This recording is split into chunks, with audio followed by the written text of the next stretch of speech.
Hello, hello. Good morning. Happy Monday, March 23rd, 2026. I'm Manila Chan. That's Ted Rall. You are tuned into the Ted Manila Information Show, TMI Show for short, because obviously we bring you way too much information. We do it live Monday through Friday, 10 a.m. Eastern Time. So please be sure to hit the like, the follow, the subscribe, and the share button to help our little show continue to grow. Robbie says we have an ad to get to at the jump. So let's do that. And I just want to put this out there, Ted, that if Trump is indeed trying to find an off ramp now with the, we'll delay our war crimes threat, then war crimes later.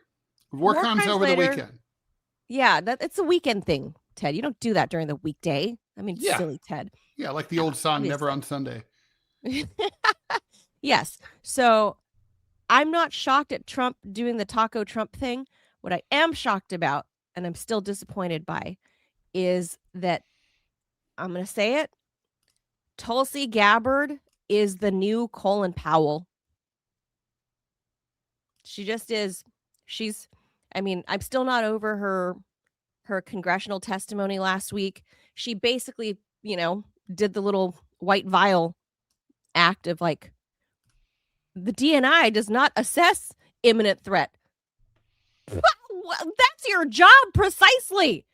So I'm shocked at her. I take that as exactly the opposite. I viewed that as her going up and saying, unlike Colin Powell, I'm not going to back up the administration's lies. No, she did that. We'll get into that. I have to do the ad first, but no, that she's trying to bullshit. She's like she's a turncoat. She completely flipped. She's a careerist. She's let everybody down that supported her. I was one of those people that liked her, and after this performance last week, I radically disagree with you. We'll have to have this discussion. Yeah. Okay. We got to do this ad. All right. Still haven't tried 1775 coffee. Now's your shot. The 1775 starter kit just dropped, only 1,000 units.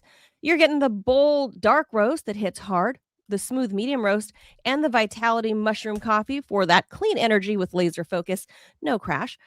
All single origin, small batch, toxin free, mold free. Plus, you're getting a gold spoon clip because freedom ain't scooped with plastic. And a frother strong enough to stir up your coffee and your mother-in-law's opinions.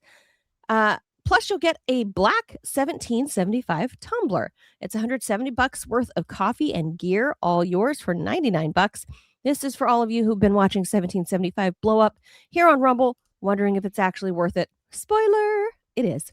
Go to 1775coffee.com/studio. That's the keyword you use, studio, and grab your starter kit before they're all gone. Bold beans, clean fuel, and a morning routine that stands for something just like Rumble does. And just like Tulsi used to. Just saying. But still does. No.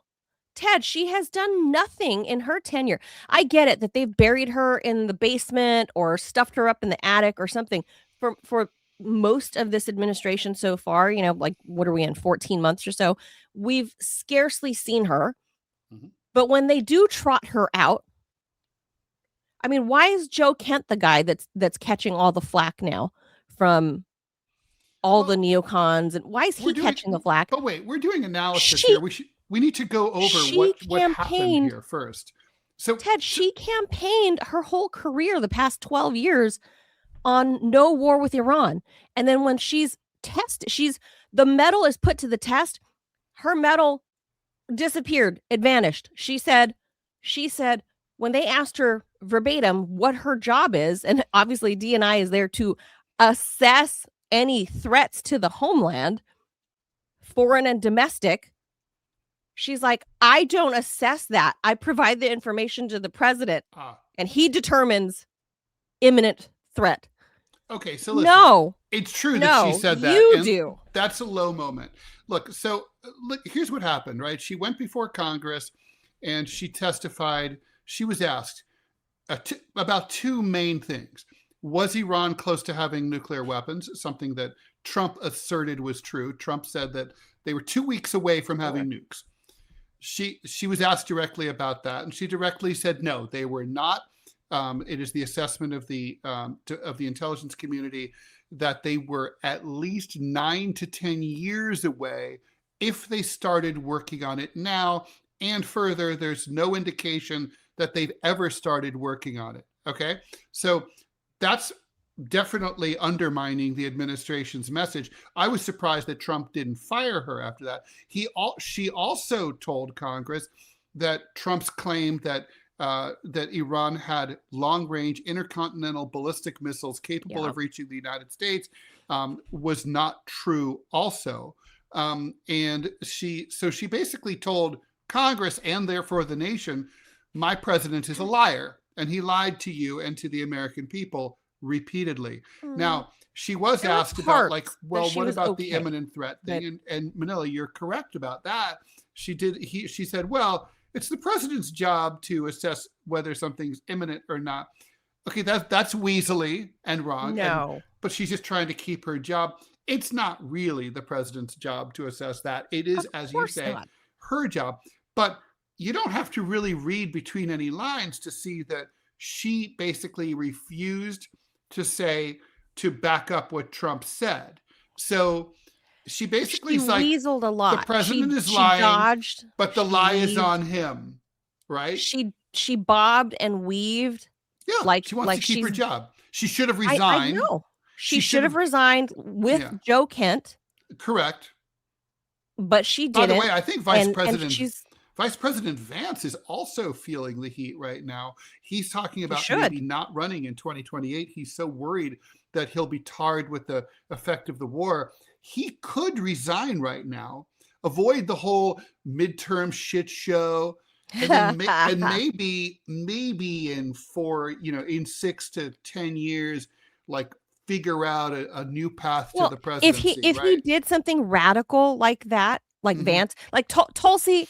I mean, for the both of them, it would take something radical, like a radical upheaval, like Joe Kent just did, performative or not.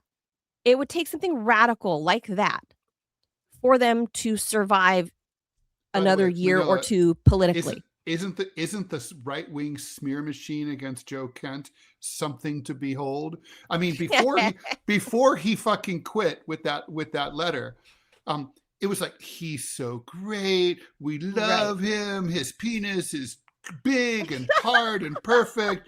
And then it's like, oh my God, we always knew he was scum and obviously a traitor and a leaker and like also a micro penis and bad. And also his mother is ugly and he wears army boots and is fat. Like everybody knows, everybody has that crazy girlfriend, right? Like, I don't mean girlfriend like your partner. I mean girlfriend, like a female friend, right? Friend who is that's like every new guy she dates is so dreamy and he's amazing and the sex is amazing. He just puts it down right and he just licks all the right. And then the moment he does one thing that's like he forgets their trimuniversary or something. Their 3-month anniversary or something. Which, by the way, is not an anniversary by definition. But okay. I know. But girls do that, right? Yeah, they do. I think it's funny. It's our anniversary. It's like, well, they don't say that. They should say that. So that's what Mark Levin and all these neocon warhawks, the Ben Shapiros or whatever, they're all like, fuck that guy, and they just start slagging him like he's like. Yeah. Fuck him. He didn't call me on our 3-month anniversary. I always said he was such an asshole. Except you never really said it, did you? You never said it, actually. I mean, I know, like in your heart of hearts, way up your anus, you thought it. But you didn't. It doesn't count unless you said it in public. Right. And that's all of the neocons like turning on Joe Kent. And for whatever reason, I don't know what happened to Tulsi Gabbard, but she used to have like balls of steel, like bigger than any man on Capitol Hill, right? Like her metaphorical balls were clanking when she walked. Yeah, that's why she was great. And I don't know what's happened in the past year. Have they been torturing her in the basement? Like water torture? Like, could be. Does John Kiriakou need to step in there to help Tulsi? We're going to scare that white stripe right out of your hair. I don't know. I'm just very disappointed in her because to me, whether you view it as like, it's not tacit because she knows full well what she's doing. I view it as she's putting her career ahead of not only morality, but her original sense of purpose when she went to Capitol Hill in the first place as a representative from Hawaii. She has been harping on no new war, no war with Iran for 10 or 12 She's years. Against this war, obviously. We know it. But she's not saying it, and she's not standing up for her values. She sold t-shirts that said as much. Like, come on, girl. That's all I've been disappointed in, watching all of this unfold over the weekend. Honestly, you're glossing. I hear what you're saying, and you're not, and you're right. She should have resigned. We're on the same page. That's the main thing, right? But come on, she did. Unlike Colin Powell, who went up there and like spread all sorts of lies. He knew they were lies. Saddam has anthrax, and he has really big bitey dogs that can fly over the Atlantic Ocean and come and eat our children. And he has this and he has that. I mean, she's not saying anything like that. She's not claiming I agree that Iran has or is developing nuclear weapons. Yeah, but she's that they're capable of coming here. She's being weaselly right now, and that's not who she used to be. Colin Powell wasn't weaselly. He was a brazen fucking liar. Right. I can respect bald-faced fucking lying. Stick to the script, right? Like, I could be like, you're fucking ridiculous. I'm like, more into Tulsi. At least Tulsi told the truth to the American people. By the way, while we're on this topic, it's a weaselly half truth. I don't understand why MAGA world is so pissed off at Robert Mueller now that he's died. It's like Robert Mueller's report exonerated Trump. Right. It found that Russia did not install him as president in 2016. Did not meaningfully interfere in the or even really significantly interfere in the elections at all. And so, like, if I were Donald Trump, I don't think I necessarily need to suck Robert Mueller's dead. No, but you didn't have to. But I might piss be all like, over his grave. I'd also be like, so the dude investigated me, but he found that I didn't do anything wrong. Right. Go with God. There was no reason to piss on the dude's grave. Like, there's just none. Well, I mean, why is he so pissed at Mueller? I mean, Mueller didn't lie about him. I agree. But he did indict his friends like Paul Manafort and who was a turd. But I mean, there were indictments that came. I mean, however weak or wishy-washy, grand juries. He went through a grand jury. They were willing to indict, and the ham sandwich thing, whatever. Yeah, I'm sure it was. But when it comes down, I'm sure it was a giant pain in the ass. Yeah. Yeah. When it comes down to Trump, though, there was no reason for him to piss on Mueller. So, Adrian in the Rumble Room says, "Did you see that Barry Weiss planted CNN polls saying Trump had 100% approval from MAGA?" I did not see that. Even Kim Jong-un doesn't get that. So, yeah, I didn't know. Trump has lost the MAGA base. The populists have fled. I mean, it was a slow shedding from 2016 to this point. Manila, nowhere. If people leave MAGA world, these are people who didn't vote before. So where do they go? They don't. I'm saying they're not going to vote Democratic. Do they vote mainstream Republican? What do they do? No, do they become libertarians? What about the Marjorie Taylor Greens and the other politicians? Yeah, where are they? Also MAGA. Where do they not vote? As Rob, I'll let Robbie represent because he was part of original MAGA in 2016. Well, the one of two things is going to happen. One is that you're just going to stay home, or two, if you have an insurgent running like a Fishback in Florida, you vote for him. That's what you do. You just write in Clovis. Yeah, I mean, I vote for Dr. Shiva. It's the funniest thing. It's only because of his excellent personality. Oh, that's right. Yeah. No, for one of the first guests on the TMI show, he won me over with his high-level intellectual arguments that make mine shine in comparison, which is hilarious. He's got quite the sharp tongue. But yeah, there's no place for original MAGA to go. I'm homeless. And nobody, even Vladimir Putin doesn't get 100% approval rating. Or President Xi. Nobody. I mean, Pootie at least gets Ayatollah, us in the 70s. no Ayatollah does. Yeah.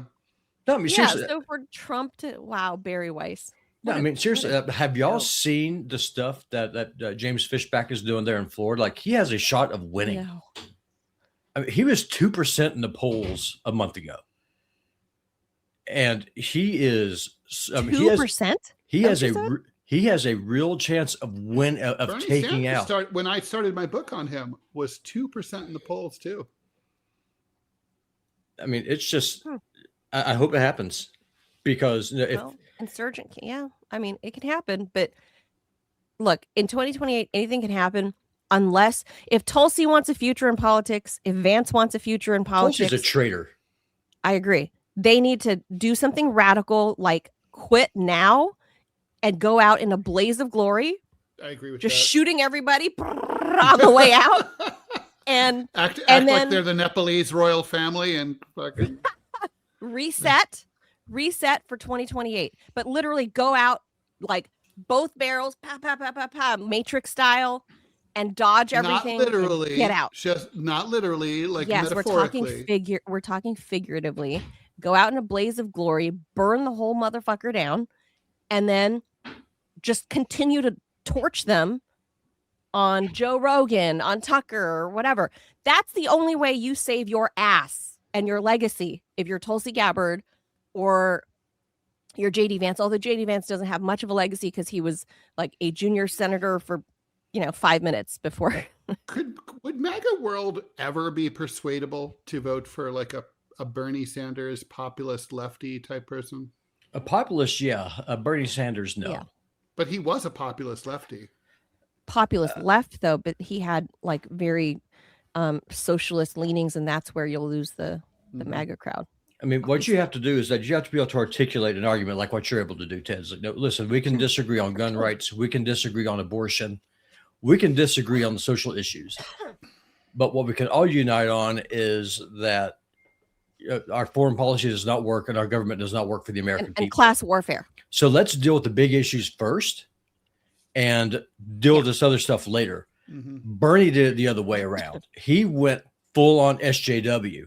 And that's how you lose me. I don't want trannies. Actually, that's not really true. Remember, in No, he 2016, he only ran on. I was a Bernie He supporter. never talked about trans shit at all. He The did only not. thing that he I don't ever think he gets it. he only talked about, yeah, he doesn't care about that shit. He doesn't There were get it. 3 issues, right? Student loan forgiveness, $15 an hour Medicare for minimum all. wage, and Medicare for all. and that's it. But- By the but way, then guys, But hold on. Mayor, we're not talking about this on any show, but Mayor Mamdani is currently, and the New York City Council is currently debating a law that would make the minimum wage in New York City $30 an hour. Gavin Newsom had been kicking that around for 30? years.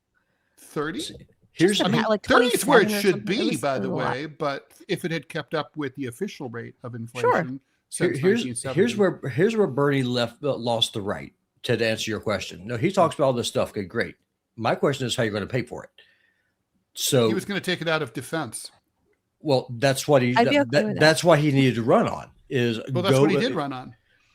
Right. But he I was a Bernie supporter back then. That was my last time as a California voter. yeah, So, no, here, listen to what I'm saying though, real quick, is that needed to be the cornerstone of his whole argument. Is just like we need an American government that works for the people. The way we're going to pay for it, the way we're going to get there, we're going to leave NATO, we're going to blow up the entire foreign policy establishment. Israel's getting off the tit. It's over. It's done. That's how you win. Bernie tried to thread that needle. He tried to have it both ways. Let's be honest. That's what he did. I don't think that's true. Well, okay. Well, then you show me where he said that he advocated getting out of NATO and having Europe pay for its own defense. Tell me, yeah, I show me, didn't see him say show me that. where Bernie said he's going to open up the pockets for welfare but close the borders. He never said those things. No, Bernie. Well, first No. of all, don't remember the border wasn't in The border- quite the same crisis when he ran in 2016. It's been a crisis since the 80s when Reagan screwed us over with his amnesty. Yeah, but things got really crazy under Biden. Of course it did, but that was still an issue. You know, you're asking how do you win over people like me to vote for you? That's how you do it. You Well, he you focused on articulate the economic argument. issues, but I know that Bernie Sanders did favor controlled borders. He didn't favor. Yeah, he open did favor. borders. and he has criticized NAFTA, because I was on the campaign trail a little bit for Bernie, because Ed Schultz at the time stumped for Bernie back in 2016, and when Ed wasn't stumping, I was on the trail. And so I do recall Bernie talking about those things, but he wasn't hard line in the way of like Trump of let's build the wall, let's deport everybody. I don't think he was planning to be as deporter in chief as Barack Obama, right? But not too far from that either. But he never articulated it. That's the point I'm trying to make. He didn't. Not well. He was trying to. He did understand, though. I think, Robbie, in fairness, that American people can only keep track of no more than 3 issues at once. Right. So he made those 3 points. Okay. Well, then here's the 3. Well, then here's the 3 issues: your paycheck, and your paycheck. Whenever you look at your paycheck and you see that you're getting raped every single paycheck by taxes, and then you see that you're $37 trillion in debt left now. Back then it was like 30, still an insane number. And then you want to have all these goodies for the American people, which, by the way, we deserve because we pay for it. You have to then explain how it is that you're going to pay for it. That's what Bernie was never able to do. But he wasn't good at it. But well, yeah. Well, then he didn't explain it. Messaging problems. Yeah, there were definitely messaging problems, because I remember did one of the get big to shout some questions. The corporate Democrats used to. Sorry, Manila. The corporate Democrats were arguing that, like Hillary Clinton, like, well, your taxes will go up, and he was like, well, your taxes will go up a little, but then you're going to save so much more on healthcare that it'll be worth it. And I was like, this is so muddled. And he was very weak in defending his position, because I was there for those things. I know the thoughts were there, and I would ask Ed regularly about these things before I wrote my piece, because Ed did know him like very well, and Ed articulated stuff to me where I was like, then how come he doesn't? Yeah. Why doesn't he have Simone Sanders write something a little better for him to stump on, because he's not articulating it clearly. And Ed, it was my impression that Ed probably consulted with Bernie, because Ed was very David much Sirota like told me the same thing. Blue collar. Like inside the campaign, they were kind of frustrated that with Bernie's shortcomings in that respect. Inability to articulate. He sounded like an East Coast elitist to me. Oh, I don't really. No, oh, yeah. Come on. He's like a Brooklyn. He's like a Brooklyn. He's an old Brooklyn Jew. I get that, but again, like, for example, if anyone listening to this show for 3 minutes understands where does I stand, why I stand there. Yeah, it's pretty easy to do. It's a simple message to put out. But Bernie was unable to do that because he was trying to be too polite. If he could, then why didn't he? He was too polite. Yes. No, I agree. That's what it was. That was his fatal flaw. Is that he wasn't as Bernie gruff Sanders as he should have been. Is a gentleman, and he's a very nice. And politics ain't beanbag. So he's actually a nice old man. Well, look at Trump's coalition that won him the election this last time. It was uneducated. Well, just call it uneducated, uncolleged men, white, black, and Latino, who bound and young. And there's also the other who joined together trying to make a better life for themselves. And then Trump utterly screwed and betrayed every single one of them. That's right. Bernie could have won every single one of those people if Bernie knew how to actually say something. And I don't know, maybe talk like he actually had a job, because he never did. Donald Trump was really worried about Bernie. He thought that if Bernie was the nominee in 2016, that he would have lost. Trump would have lost. Yeah. No, but he would have. But the Democratic Party, the fix is in. That's right. Times have changed. And the party, don't get me wrong, the DNC is still in love with Hillary Clinton. Yeah, they are. That hasn't gone away. That hasn't changed. And the Hillary types, that has not changed yet, because the Democrats have not learned their lesson through these 3 election cycles. That a real Bernie, a real hardcore Bernie that gives no fucks, that's who's going to win 2028 for them. But they won't put that guy or gal forward. They're going to put another fucking Gavin Newsom, Hillary Clinton. Blah. That's what they're going to put out. Then that's what they deserve. Well, then what do the Republicans have? They have Marco Rubio. That's it. JD Vance will not be the next president. And Ted Cruz. No, none of those guys. No, their stable sucks ass too.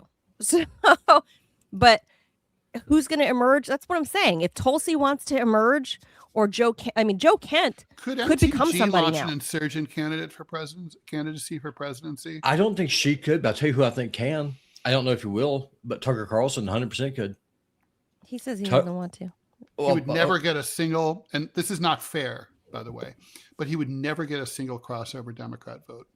But doesn't need them. He does. Because there's more registered Democrats than Republicans in the United States. But if he Donald plays Trump won with those crossover Democratic votes. Yeah, but hear Thomas me out though. Massey. They need to get Thomas Massey. He's same problem. I know. He's in the my liberal Democratic friends. Those guys are in the MAGA box. They're not following all of the rifts within the MAGA world and what's going on. They don't get it. They don't understand. They don't know, because all that happens like in Fox News Nation world, and no one who listens to NPR or watches MS Now knows. Well, they all live in a silo. They live in a silo. Yeah. Well, both sides are living in silos, right? They don't know.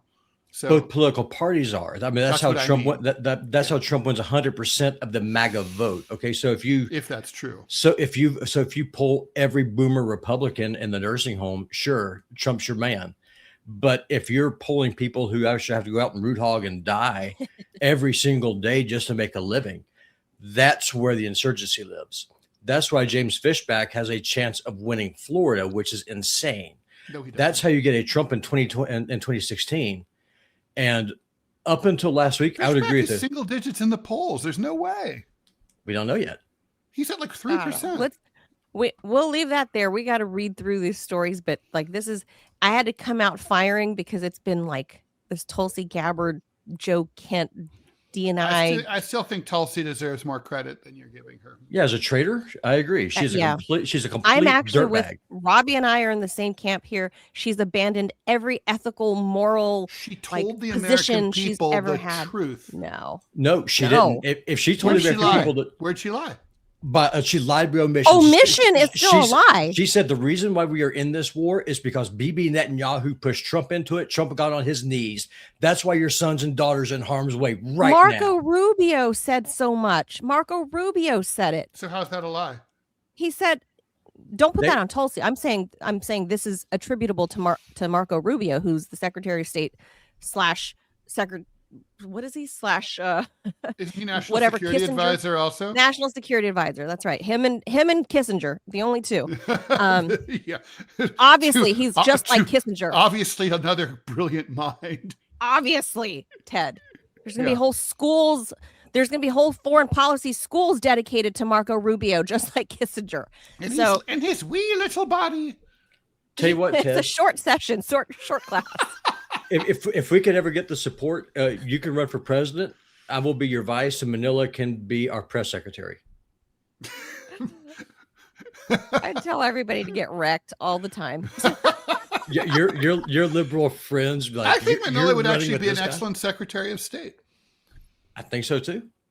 She's well traveled. She's culturally sensitive. Then let me be diverse. Then let me be your press secretary. I have a special way of telling people to fuck off, and they tell me thank you. I've broken up with boyfriends, and they're like, "Okay, you're awesome. Can we still be friends? Can I still take you out to dinner sometime?" You're one of and I'm those. like, "You're one sure. of those." Yeah. Well, then can I be the press secretary then? Robbie will tell everybody to get wrecked all the time. Any answer, it's gonna be get wrecked. So guys. What? This is We're pertinent. halfway through the show. Robbie, stay on. There's some breaking news. It's all pertinent to what's going on. This is out of the Associated Press. Trump says that Iran wants to reach a deal to end the war. Iran's denying there have been any negotiations whatsoever. Trump says he thinks Iran wants a deal very badly. But basically, there is no sense that that's actually happening. So, but basically what Trump wants is a ceasefire and that the U.S. would secure the uranium. Man, if I'm I thought Iran, we made a I'm deal holding with down to that. Ukraine. I'm holding on to my uranium with my cold, dead Hold on. hands. I'm never I letting thought that go. I'm building nuclear weapons tomorrow. Hold on. I thought Trump made this. Remember the deal he was harping on last summer about the Ukraine mineral rights or whatever, and we're securing all the mineral rights in Ukraine because they have everything. Oh yeah. They have I remember uranium, that. they have lithium, they have everything. And America's going to get it all. So what happened to this great deal that he brokered with Zelensky? I mean, we're going to did he let little Volodymyr weasel out of this supposed like ironclad deal that he made? He said we're going to have it within a year. You know, A year is Trump's has a bit come. of a bird brain. He never has follow through. He forgets everything. I mean, now if he's saying that he wants mineral rights in Iran, well, I thought you secured all the mineral rights in Ukraine and that you were ending the war. But anyway, he doesn't want mineral rights. He wants the enriched uranium. Oh, the uranium that they've already enriched. Right. The Iranians are never letting that go if they have any IQ points at all. No, the day this war ends is the day I do a nuclear weapons test. If I was the leader of it, I'm dead serious. It's just like, you came after me, you tried to wreck our country. I will show you. You want to see the Samson option? By God, I will show you the Samson option. If you're the Iranians, you have to have nuclear weapons. Now, whatever internal discussions there were between those who were like, oh, we shouldn't have it, like they've lost that argument, right? That's gone. No, well, you have a target on your back no matter what. Well, this is why the Kim family hung on to their nukes and developed them. This is why. Which was why. This is why. Because it shows that you cannot trust the Americans. No. Ted, you know more about Islam than I do. Is it true that whenever a imam dies, that the fatwas that he issues died with him? No, that's not true. Really? No, because, for example, the fatwa that was issued by Ayatollah Khomeini against Salman Rushdie is still in force, and that's why he was attacked recently. And blinded. But you could just have another imam just say, okay, I'm going to change my mind and overwrite it then. That you can do, yeah. Mm-hmm. Oh, okay. But if nobody changes anything, it it stays in force. It's like our laws. Into perpetuity. Until, it can be reversed. Of course it can be reversed. But somebody has to explicitly reverse it then. Yeah, it could be like, hey, no worries, fatwa is off. Like the hilarious, Salman, like those amazing Curb Your Enthusiasm episodes. Yes. With the fatwa. So great. No, so good. So question again for we got to read through some of this news. Last question for y'all real quick, and I'll go away. Mm-hmm. Do y'all see a world in which the United States wins? Like, can we defeat Iran? No. I don't think so either. No, it's honestly, it's just too big. It's too hard. I mean, what does it even mean? Let me put it this way. Look, no, it is theoretically possible, but we will never do what's required to do it. We can either nuke major Iranian cities like Tehran and Mashhad. And if we do that, yes, we can win, but then we're dead as a country. Like, no one will ever have anything to do with us, including Europe. Our economy would seize up. No one would ever trade with us. We'd be done. Yeah, because it'll be the third time that we use nukes. And it would be viewed as a war of choice, like we did it just for fun, unlike Hiroshima and Nagasaki. And then, although we did kind of do it just for fun, but nobody thinks about it that way. And then and I think the other way we could do it is we would have to develop a standing army of 1 to 1.5 million men, and then invade Iran and set up a puppet regime and basically stay there with a standing army of about 500,000 men. Again, we're not going to do that because it's not worth it. And there'd be no support for it back here. So, and also because we can win, but we're not going to do what's necessary to win. Well, also because we know that we are doing this war at the behest of Benjamin Netanyahu, and even dead or alive, whether he's AI Bibi or whatever you think, even AI Bibi is backpedaling and being like, this wasn't our idea. No, he's saying this is America's war. Yeah, we're backing America. No, Trump's in the driver's seat. I'm just the passenger officer. Right. I have nothing to do with it. Netanyahu is throwing Trump under the bus. Yeah, I didn't know he was drunk driving. I had no idea. He looked sober to me. That's what's happening here. It's So like, well, didn't I see you guys pull up it's to the drive-up unwinnable. margarita stand? You know, like they have in New Orleans. They have drive-through margarita places. We swapped seats. Yeah, Exactly. This is There's a where, Chinese this fire is where drill. we're at. First we swapped You spit, then we swapped You seats. cannot win. You cannot win any war unless, like, ideologically, first of all, it has to be your war, number one. And number two, even if it was a coalition thing, you'd have to have like complete ideological synchronicity. Like, you've got to be in sync. It's too big. A good example is I always come back to this, but the German occupation of France during World War II. Americans don't pay much attention to this, but remember, it was the assessment of the German high command that they couldn't occupy France. That's why they created the Vichy puppet state in most of the country to basically administer this massive country. Well, that's right. France was a lot smaller than Iran. So Trump is saying no more questions. We got him. So Trump is saying that he's negotiating with some Iranian leader, not the supreme leader, but some unknown person, and allegedly plans to talk to him on the phone. Oh, it might be the guy at the falafel stand down here at Arlington by the Pentagon. Are the falafels good? Very good. Good hummus. Very good. So I feel so good now, Ted, now that Trump is negotiating with somebody. Yeah, talking to somebody. What could go wrong? All right, let's get to the stories we had planned. Mm-hmm. All right, so President Trump on Sunday said that he's sending ICE agents to airports starting today as DHS, the partial shutdown continues. Quote, on Monday, ICE will be going to airports to help our wonderful TSA agents who have stayed on the job despite the fact that the radical left Democrats who are only focused on protecting hardline criminals who have entered our country illegally are endangering the USA by holding back the money that was long ago agreed to with signed and sealed contracts and all. He wrote on where else? Truth Social. And all. But watch, no matter how great a job ICE does, the lunatics, capital L, leading the incompetent Dems will be highly critical of their work. They will do a fantastic job, all caps.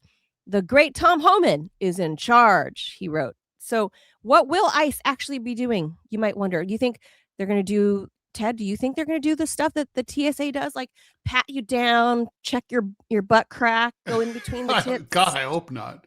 Under the boobs. It's not like TSA. Is that what they're going to do? It's not a pleasant experience with TSA. I'm not looking forward to it from ICE. No. So still masked.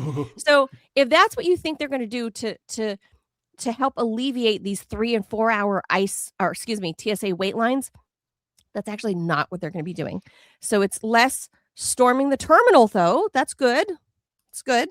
But they're calling it layered enforcement behind the scenes, Ted. So feel good about that. Feel good. Layered enforcement, like a sandwich. I guess I'll describe to you what it is. All right. It's like working alongside CBP, right? So when you're going through customs, they're gonna help there. So although I didn't hear that was a problem. What are they going to do like when you arrive from another country? They're just going to like beat the shit out of you or just shoot you, or what are they going to do? Shoot you right there at CBP. So at pepper spray, like here you go, bitch. they'll shoot you in your face if you're a mouthy liberal white woman. Like that can happen. This is all at international arrival points. So yeah, they'll be at the customs. They'll be there at customs. They're going to help screen passenger data and travel records for any immigration violations. Okay, well that's terrifying. They're going to identify and detain individuals with outstanding removal orders or criminal flags. That's terrifying. Okay. They're going to conduct targeted enforcement, not random sweeps of all the people at TSA in line at TSA. So in some cases, they may also be present in public areas of the airport. Like Roberto Hernandez.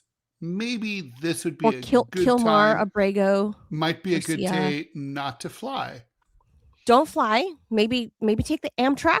Yeah. Risk, Take falling off the tracks. Take the train. Yeah. Take the train. Take the Greyhound. They don't Get card on the you. bus, Gus. Ain't got time to discuss much. For sure. Go find a gypsy cab. Going something. Horse. Something. Don't fly. Don't fly. So they'll be in the public areas. Don't do it. We're being sarcastic, but we're not kidding. Yeah, precisely. Well said. So they'll be in the public airports, coordinating with local law enforcement, but the focus is, they say, intelligence driven, not Somehow mass the word roundups. Intelligence, like mixed with ice, it makes me giggle, Manila. Because So- intelligence isn't really their thing, is it? They have not demonstrated No. that much. So, so I don't know. I'm sure there's got to be a few smart ones. There. I mean, Yeah, in accidentally. every population, there Sure. are Why a not? few outside of the bell curve, right? Okay. Yeah. So while no official list has been made public, Ted, that's what's scary. Okay. They have not released the list of which airports ICE is being deployed to. Because they probably don't know. You think? Or they Yeah. are they trying to be sneaky. But it's fair to think it might be the international hubs like JFK, LAX, Miami, Chicago O'Hare, Dallas, Miami's on Atlanta. that list. Oh, Yeah. and Houston, LAX, Dallas, obviously. Of course, LAX, yeah. Airports with high international traffic And by the way, prior if they, enforcement infrastructure. God, can you imagine like if they like decide to apprehend someone who they claim isn't illegal, and half the time they're wrong, right? They make a mistake. But anyway, they decide to like go after children and terrorize everybody who's like waiting in line for their flights, or they shoot at them because someone makes a break for it and starts running. So my question here is, how the fuck is this helping alleviate the 3-hour lines at TSA that are going out into the parking lot? It's going to actually make it worse, because that's another line, right? That's another level of screening and disruption. If they were there only to, if they were there just like, oh, we're going to check your IDs, but we're not here to do doing TSA stuff, no immigration and right. If they were doing TSA type work, like rummaging your carry-on bag. Yeah, or rummaging your luggage behind the scenes. You know how sometimes you get that piece of paper in your luggage that says, oh, TSA search. Oh, I always get the quadruple S regularly. Right. So, I mean, if they did that shit, I don't see, even then, they're not trained for it. I don't know how they could help. No. But I mean, this is going to be really disruptive. This is about Trump is using ICE as his personal goon squad, as his own brown shirt army, in order to terrorize Democrats and American citizens. I mean, I have to admit, if ICE is at the airport and I'm scheduled to fly somewhere, I'm not flying. I mean, I've said mean things about ICE in my cartoons, on social media, and once they have a fucking burr in their saddle about you, they never give up. You mentioned Kilmar Abrego Garcia. They're after him again. They're back in court saying that they want to deport him. They want to, Manila, they want to send him to Liberia. He's never even been to Liberia. He looks Liberian to me. Oh yeah, that's true. Yeah, he has that Liberian look. He really does. He does. It's just isn't Liberia kind of a failed state? Yeah, I think they sent a Lao guy there, a naturalized Lao American there, because he'd been long out after serving time for a felony. I don't know what, like when he was young. He's like a guy that's like late 50s, I think, maybe early 60s. But he served a lot of time. They fucking sent him to Liberia. It's like the dude already. So I guess because they revoked his naturalized citizenship, they fucking revoked it. He'd been here since like the 70s when he was a kid, when Laos, erupted as a war-torn country for, a 3-pronged war. He'd been here since the 70s, grew up here, served some time on a felony. I don't remember what, but the Lao community was like all like in shock. They're like, he got sent to Africa or some shit. And it turns out it was because the Lao government rejected his return. And so the Trump administration was like, let's send this Lao dude to fucking Africa. Fuck it. Let's go. Mhm. So that's where he be. That's the last I heard. Like I can't keep track of all the Liberian deportees, Ted. I can't keep up with all of them. No, So- I hear you. So there you are. But that's what's going to happen at the airports, I suppose, because maybe what's her face with the extensions, what's her face? Kristi Noem. She bought all those luxury jets. Maybe like ICE will just grab them then and there at the airport. I picture Tarmac them. I picture it like the toy, Like a the claw? grabbing toy. The claw. The claw. The claw. And you're like, ah. And they just drop you in the Kristi Noem plane, and then they just fly you to Liberia. And then she stares at you No with her muss, no crazy fuss. eyes. She's on every monitor in those planes where she's just like looking at you with dead eyes on this like loop video the whole time. That's the what happens. torture. Yeah. That's what happens. So there you go, guys. If you thought ICE was going to go help speed up the TSA queues, think again. For sure. Think again. So-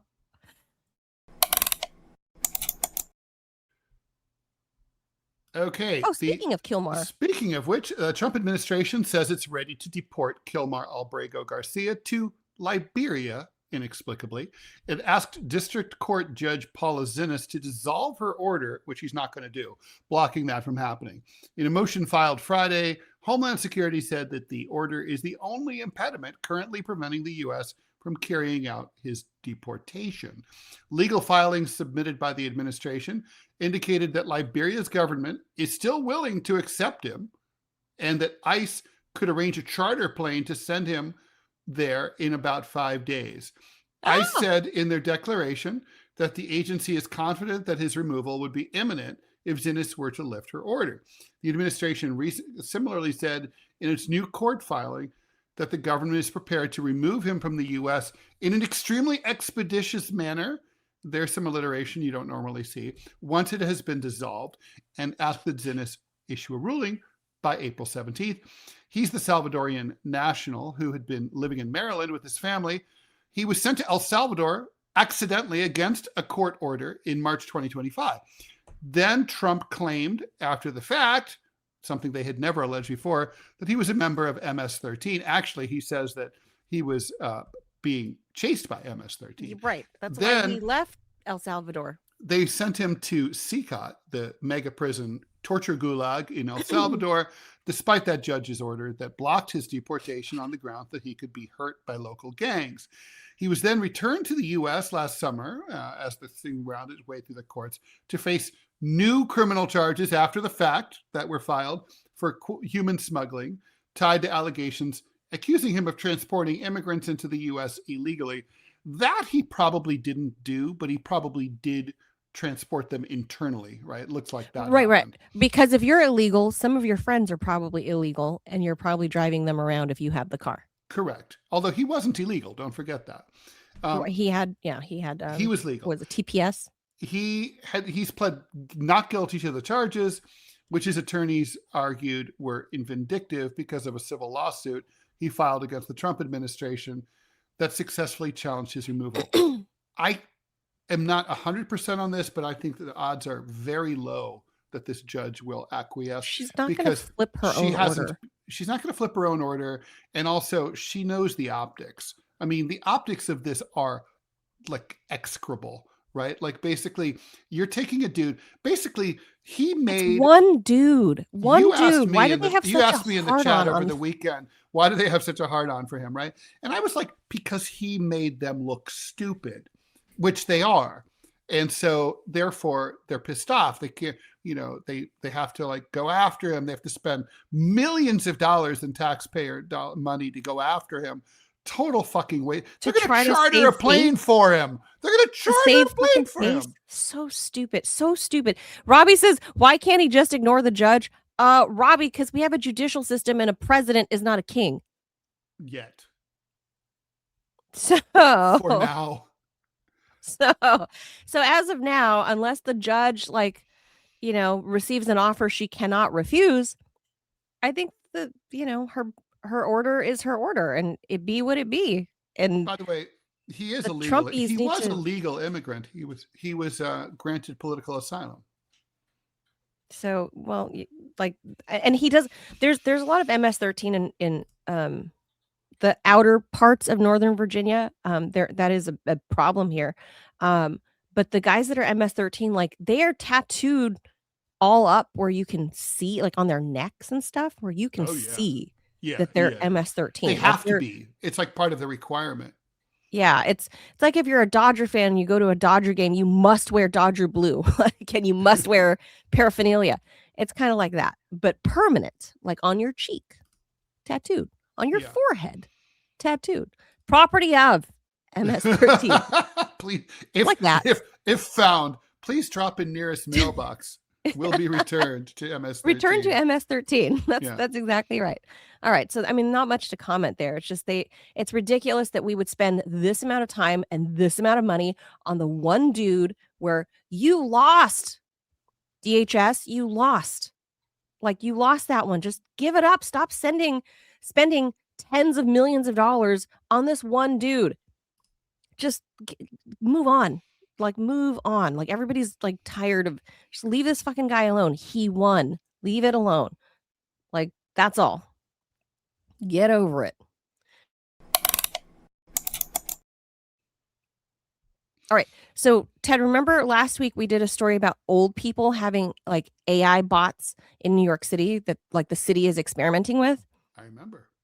And that they were saying that the old people, it helped them feel less lonely. And you know what? It probably helped a lot of those seniors. It sounded like it was like an AI assistant also that could like help them remember calendar events, or like take your medicine at such and such time, or, like you have a doctor's appointment tomorrow at 9 a.m. Stuff like that. Right. Right.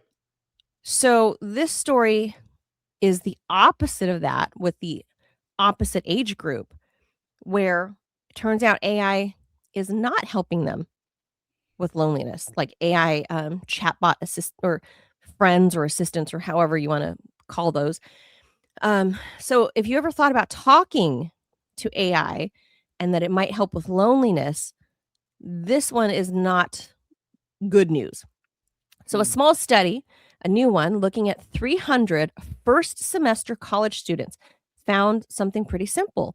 And it was that talking to a real person, Ted, even a total stranger, works better than talking to AI chatbots. And here's how they tested it. Students were split into 3 groups for just 2 weeks. One group texted random assigned fellow students every day. So it's not a friend of yours. It's just a random number you're assigned and you start texting. Another group chatted daily with the chatbot, like a chat GPT type thing. And a third group did short journaling exercises. So not even communicating with other people. They're just writing in a journal for 2 weeks. Everyone interacted about the same amount, like roughly 8 to 10 messages a day. But the results were very uneven. The students talking to real humans saw about a 9% drop in their loneliness score. The chatbot group, only 2% drop in loneliness. And about the same for those who just journaled. Totally different outcomes. The takeaway here, AI was designed to be supportive, even empathetic. I don't agree with that, but it can present that way, and even friendly. So you think it checks all the boxes, but it still didn't move the needle in a real way that real humans can. Even random strangers, like. And that's not a surprise to me. Researchers say that AI might give you short-term boosts. It can feel good in that particular moment, but when it comes to actually reducing loneliness, it turns out you still need people. And I mean, I don't know if that's a no-duh for people of our generation, Ted, I suppose. It is. It's a no-duh, like, especially when you're young. I can kind of see how some old people who are good adopters to technology, because there are some that are going to take to it and some that aren't, right? Like the New York City test. But I think specifically for young people, even though they have grown up, this generation have grown up native to the interwebs, I think what they're rediscovering with, going to the mall and being like, feeling that cashmere sweater, putting on those boots, smelling that leather jacket, they're realizing that these analog ways of life, checking out that boy or girl walking, past you in the mall, they're realizing that there is this certain endorphin rush, talking to a stranger, like at the Jamba Juice or whatever. You're going to feel so much better doing that out in the real world, or even on the phone, using your phone to actually call rather than text. Or how we do like this every day. Like this is an exchange between us, like the three of us every day. That's reaching out in an analog kind of a way. There's something analog about that. We're talking. You're younger than me, so do you remember? But do you ever see any of those signs? Like people would go to the mall. Speaking of which, and they'd have a sign that say "free hugs," and like and anyone would walk up, and I mean, they were never people you'd really want to hug, but the offer was there, and like looking back, I'm like, man, we probably do need that, even if the person is someone you wouldn't want to hug. Maybe you should. We are a society in decided need of hugging, of hugs, of human contact. Mm-hmm. And I think that's part of what has driven the depression epidemic among young people, is because they don't know how to use their phone as something other than something for their thumbs. It's not for your thumbs. Pick it up and put it to your ear. It's kind of amazing. I'm just putting it out there for any young people, and us oldies too, people in the middle age.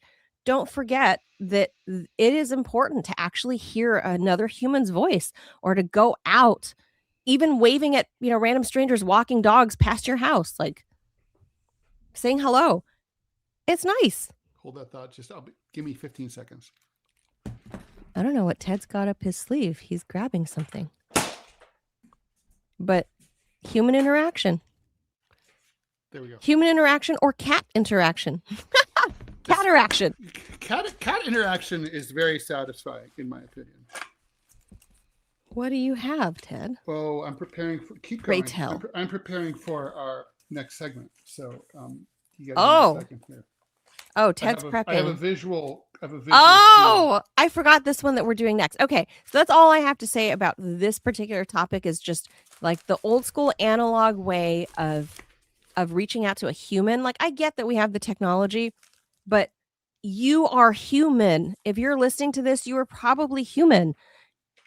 And what makes us human, probably human. And what makes us human is this ability to connect. And you'll never be able to. I don't care how great technology gets. I don't care how much Rosie the robot we get. That will never, ever replace another human. No, that's true. It just can't. There's something inexplicable. And this is where, like you can, even if you're not religious, it would make you question the divine and make you question like the soul, because there's something different when you can connect with a human. Mm-hmm. So do that, especially if you're young, especially because this is how people get depressed. And fucking AI has walked several young people now into committing suicide. Yeah, that's true. Fucking insane. Fucking depressing AI, and man. Insane. Yeah. Fucking AI. All right. Here's the last fun story of the day. Ted, I knew you'd get a kick out of that one. Oh, totally. Isn't it great? It's a great. Okay, this is a great. So for all you oldies out there like me and Ted, I know there's a few younger listeners or viewers out there, but anybody like Ted's at the top of the X spectrum. I'm at the bottom of the X spectrum, close to millennial. I'm near the cusp. But anybody in that age group, you all know this one. So yeah, you do. Sit tight. If you call music's most famous number Jenny won't answer, but a cancer support expert will. The number is 8675309. 8675309. Jenny, Everybody, don't call you that know it. number. Anyway, That video, the music video, Ted. I mean, he's never kind of mind creepily the looking at her. music video, Manila. Oh my God, Tommy Two-Tone, 8675309. Jenny. That's right. That's the original single from my from my youth. Yeah, that's right. With the B-side, Not Say Goodbye, which I don't. Wow. How cool, right? That's cool. So that number is operable, guys. So yeah, famously for people who remember 8675309 is not operable. It used to not work. Like basically it was like when the song became a huge hit. That's why you notice like they have fake numbers that are always 555 whatever in TV and movies. But anyway, when they released the song, it became a giant pain in the ass and people were getting pranked calls. So who had that number? So the phone company got rid of that number in every area code. So this is a big change, right? So now to hotline for people impacted by cancer. I have some family members who are struggling with cancer. Tommy Two-Tone singer Tommy Heath, 78 years old, he's tells people now? Adding that he's also dealing with minor skin cancer. And he says the disease creeps up when you don't expect it. I'm out on tour with a lot of bands and suddenly somebody's not here, he said. Cancer affects us all. True. I have some family members who are struggling with cancer, Tommy Two-Tone singer said. And so anyway, the helpline is free and staffed by trained professionals experienced in supporting individuals impacted by the disease. They listen, they direct people to resources, and of course, they provide some support and basic compassion. Many callers say the helpline helps them feel heard, informed, and less alone. This is a theme in today's show. It also becomes a lifeline during one of the most difficult moments in someone's life. I'd be happy if this was an enduring legacy and made people smile and gave them hope, says Heath, who is hitting the road with a summer tour. And yes, he'll perform Jenny Don't Goes That Number 8675309. And I'm pretty proud to be part of it. So that's very cool. Isn't that a great story? Mm-hmm. Like the phone, like I can't believe, because who out there has not tried to dial that number? True. Definitely in the 80s. I found your my number friends and I on the tried. wall. Definitely me and my best friend, Tina, and I tried dialing that number. For a good time, call 867. But like what a great, how cool is that? So there's no area code? Is that what we're supposed to, like, it just, if you just dial the number, it just goes to the I guess whatever area code you're in, right? So, I mean, most people, of course, who, I think even most landlines, you now have to use an area code, even within your own area code, right? Yeah. So it didn't used to be like that, I remember. No, it used to be like you only use the 7 digits within your own area code. And then when I was a kid, and I don't think you remember this, Manila, we had local long distance. So that was long distance within your area code. So like I grew up in Dayton, which is about 45 miles north of Cincinnati. And if you needed to call within the 513 area code, which was all of southwestern Ohio, you'd call, if I needed to call Cincinnati, that's not a local call, that's local long distance, but it's still 7 digits. So you got charged a little extra fee. But it wasn't as much as calling long distance. Long distance was different. I remember that. I remember calling, like I'd be, my best friend and I would be at Skateland, the local skating rink. And when it came time, like we didn't have a quarter or dimes or nickel, whatever. We didn't have change in our pockets. And we'd call collect, and it says call from, come pick us up from Skateland. Click. Classic. So like either her dad or my dad, they'd answer the phone and be like, hello. And it's like, call from, come pick us up from Skateland. Yeah, I remember that. I remember doing that same exact thing. So, that's having like all these like old memories flood in of like how the telephone system worked and having this phone number. And the music video was a little kind of creepy, Ted, because wasn't he like peeping Tomming? Yeah, because it's based on like, that trope of like people are pissed off at their ex-girlfriend, right? And they would say like, they'd write like her number. They'd like, for a good time, call Hillary Clinton, call Hillary Clinton, 867-5309, and then like call this skank. And then so the idea was to try to like direct all sorts of pervert scumbags into calling this person. It was kind of like revenge porn. And so that's what the song's about, right? And then it's sort of like wondering whether his ex-girlfriend really is a hoe, or if she's being victimized or what. See, or maybe he wrote it himself. I saw the video. I always thought that the video didn't match the song. Like, so it just, I don't remember the video, I have to admit. I remember there was like, he was peering into the window and like she had a man. Oh, so he's OJing He's like shit. He's like creeping in her rose garden, like outside the window. Ew. And like looking. And stalking was a major part of mainstream like pop culture in the 80s. It was like totally like John Cusack now, like say he'd be arrested now, right? No. There's a theory. I have a theory about that. It depends on how the girl views the John Cusack character. Well, if she thinks he's cute, then it's sweet and endearing. But if she thinks he's gross, then he's a fucking creep. I'm calling 911. Right. So same act, depends on her interpretation of you. True. And in this case, maybe Jenny wanted Tommy Two-Tone to be, like maybe she. Mm-hmm. So I to this day, I still think about that like video. And I'm like, think about Porky's. It's all about like peeping Tom shit. It's gross. I don't know. It was a thing in the 80s, like peeping Tom. Like that's but now we have also like online... and also like having sex with women without their consent. Like was like that's just good comedy in like an 80s comedy. Gross. Yeah, it's just like so you look back at that. Well, think about Manila. Think about the plot of Big. Think about it. I love Big. Okay, but think about the plot, right? I mean, so he's a child. He is transmogrified into the body of an adult, but he's still a child. And then he has the brain of a child, but he's in the body of an adult. And then he and then he ends up having sex with some like adult lady. And that's cute and cool in the movie. No, but here's the thing. If you're Tom Hanks in Big, right? And that's the premise of the movie is you're mentally still that 10-year-old boy. Right. But you're in a 30-year-old man's body.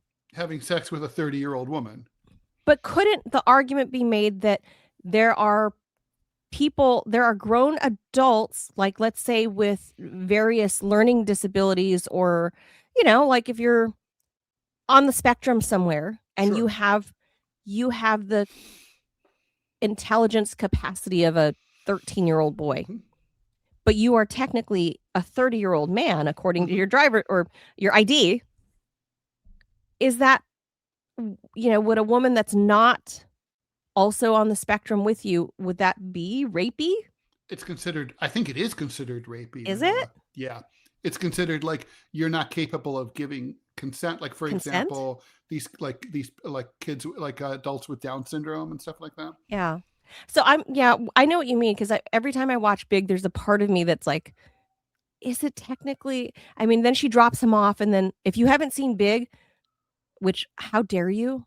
And also look, I hate to say it, like spoiler. I don't think spoiler alerts apply to really old movies. Right. I shouldn't, but there are a lot of people that have not seen Big. Big is one of my favorite, like 80s movies. I just love Big. It makes me happy. So in the end, when she drops him off, it's perverted, it makes me happy. It's so joyous to see, like perverted. There's a little perverted part. But so at the end, when she drops him off and he's going home, right? And he's walking away from her car towards his house and he shrinks down to his original body. Mm-hmm. And he's the little boy wearing a grown man suit. Tell me the What's 80s that? weren't awesome. Blue vinyl. The 80s were fucking great. But then he shrinks down to what he actually was a little boy, right? And so then you're like, oh, that's kind of gross, kind of, because technically she had sex with a 10 or 12-year-old boy. I don't know. First ever Elvis Costello single. Oh my God. What a great collection. Good stuff. Oh, well, you'd be more approving of this, I think. The early rap. Jude, I can't see who that Julie is. Torres. Do you remember her? No, I don't know that one. Oh, man. Oh, here's some 80s shit for you. 45s.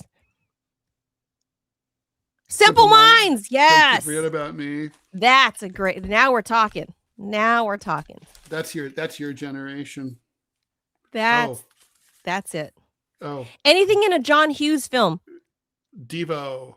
Yes, Devo. I told you I'm friends with Mark Mothersbaugh's cousin, the Monkees. I'm not a fan, but I can appreciate it. That's your mistake. Really? I've tried. Oh, they're so good. Appearance on Gilligan's Island. One of my favorite album covers. Well, the Dead Kennedys. Isn't that a great fucking single cover? Yeah, it's cool. So there you go. Now you guys can dial very first Simple Minds from 1979. That's cool. That's cool stuff.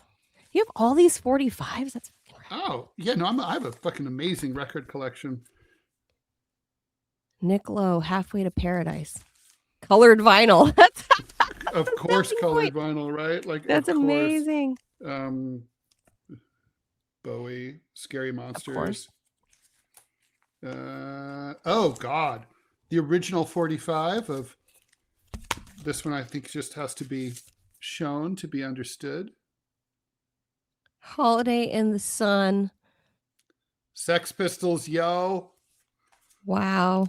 And of course, and this is a great cover too. That's a good cover. Is that Blondie? Yeah. Yeah. Wow. I mean, the art. Do they have original price tags on them for $1? Yeah, that's how much singles were. Wow. Wow. Oh, those singles have to be worth a shit ton, Ted. Raspberry Beret. Oh, Raspberry Beret. Amazing. Right? All right. See, that's a fun way to start a Monday. Totally. That's one of my favorite Prince songs. The Clash. I was just wearing that t-shirt last week. Really? My Clash t-shirt. Yeah, I have I love my collection so much. That's a great collection. Does your son think it's super cool? He doesn't get it. He doesn't know how cool it is. Really? He'll appreciate it. He'll appreciate me after I'm dead. Yeah, after this. I hope he doesn't sell that shit.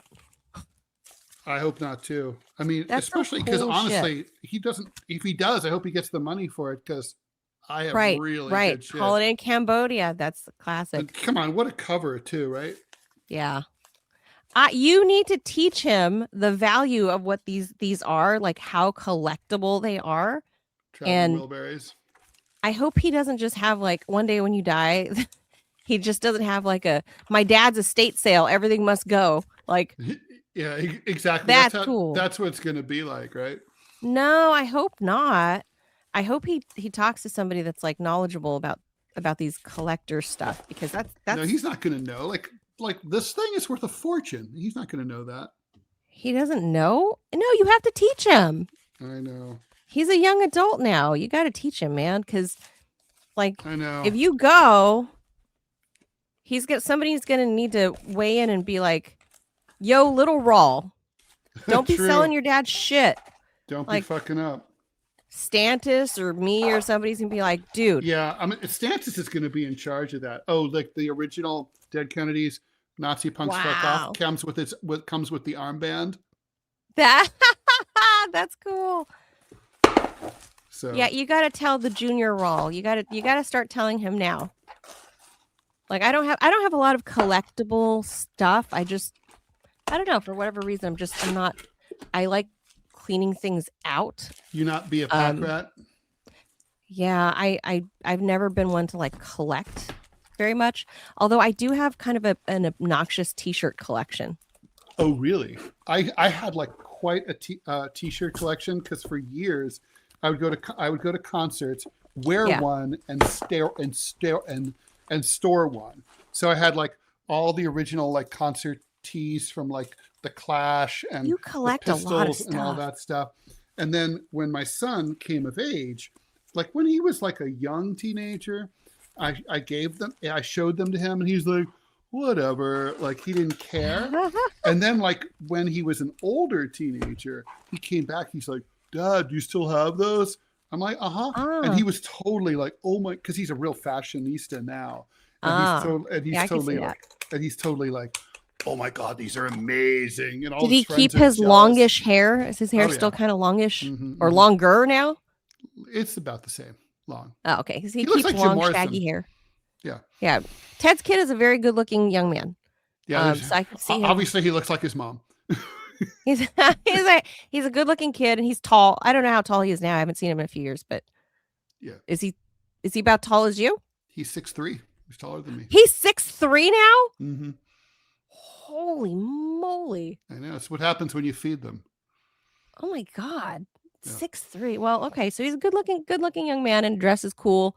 I'm sure he has no problem with the girls at school. So yeah, well, there's always or outside of school. Where there are girls, there are problems. But yes.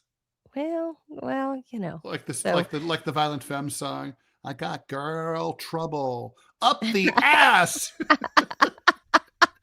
I saw them perform that one here in DC. It was so great. Good. Like the Femmes are fucking great. They're still touring, and they still come around DC like every other year. I don't know why they always come here, but they do. Not that I've been in a long time, but the last time I saw them. They're fucking great, and they play small venues.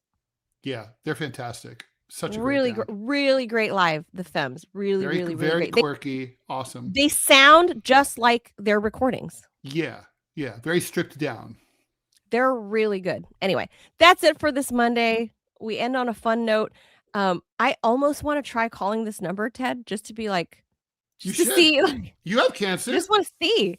I know. I'll be like, I'm a breast cancer survivor. I heard about this number. I just want to. Yeah. I want to see what it does. 867-5309, man. So that's it. My name is Jenny. I'm sure they've never heard that one before. Yeah. I'm sure those people have never heard that, Ted. Yeah. If they're young, they probably haven't. They have no idea. They have no idea what this number. Yeah. They're just like, hello, cancer hotline.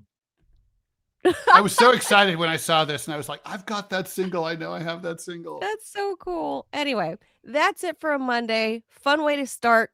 Open the show firing on Tulsi Gabbard and ending it with 8675309. Who doesn't know that song? All right, that's it, guys.